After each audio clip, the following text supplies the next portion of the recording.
ধরে ঘরে গুমড়ে গুমড়ে আর ভালো লাগছিল না। তাই এদের পাশে দাঁড়ানোর খুব ইচ্ছা ছিল, তাই আজকে এসে দাঁড়িয়েছি। এরা সবাই আমার ছেলে মেয়ের মতো, এবং যারা নাগরিক যারা আছেন, যারা আমার জন্য পথে নেমেছেন দেশে বিদেশে, এই যে এত আন্দোলন চলছে আমার মেয়ের জন্য, এরাই হচ্ছে আমার একমাত্র শক্তি।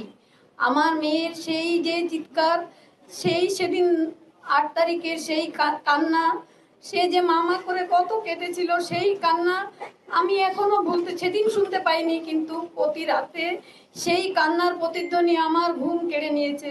এবং আমি চাই যারা আমার মেয়ের এই যে ঘটিয়েছে, তারাও যেন আমার মতো ঘুমহারা হয়, তারাও যেন আমার মতো প্রতিনিয়ত এই কষ্টটা পায়। তাই আমি এই সবাইকে বলবো, আমি যতদিন আমার মেয়ের বিচার না পাই ততদিন যেন তারা আমার পাশে থাকে।